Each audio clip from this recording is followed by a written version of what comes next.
அன்பு சகோதர சகோதரிகளுக்கு மங்கர் சங்கத்தின் சார்பாக வணக்கங்க.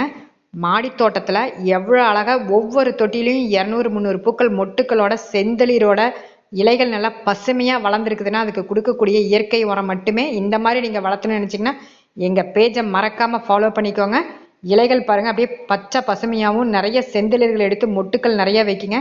அதுக்கு முதல்ல நம்ம செய்யக்கூடியது மண் கலவை, அடுத்தது இயற்கை உரம். நிறைய சகோதரிகள் எனக்கு கேள்வி பதில் கேட்டுட்டு வரீங்க, அத்தனைக்கு நான் விளக்கம் கொடுத்துட்டு தான் வரேங்க.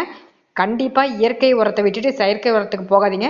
நிறைய இந்த மாதிரி மொட்டுக்கள் நிறைய வைக்கிங்க, செந்தளிர்கள் நிறைய வளரும். நான் கொடுக்கக்கூடிய உரத்தை மட்டுமே நீங்கள் கொடுத்துட்டு வாங்க. வாரத்துக்கு ஒரு நாள் எல்லா வித சத்துக்களும் இருக்கிற மாதிரி நீங்கள் பார்த்து கொடுங்க. வெறுமனே கிச்சன் வேஸ்ட்டை மட்டுமே நான் வச்சு இந்த அளவுக்கு வளர்த்திக்கிட்டு இருக்கிறேங்க. அழகாக இந்த மாதிரி உரத்தை நீங்கள் நல்லா மிக்சியில் அடித்து தண்ணியில் டைல்யூட் பண்ணி ஒவ்வொரு வாரத்துக்கும் ஒவ்வொரு விதமான சத்துக்கள் இருக்கிற மாதிரி நீங்கள் கொடுத்துக்கிட்டு வாங்க. அழகாக உங்கள் வீட்டு செடியும் பூந்தோட்டமாக மாற்றலாங்க. அழகாக இந்த மாதிரி வளர நீங்கள் என்னுடைய பேஜை ஃபாலோ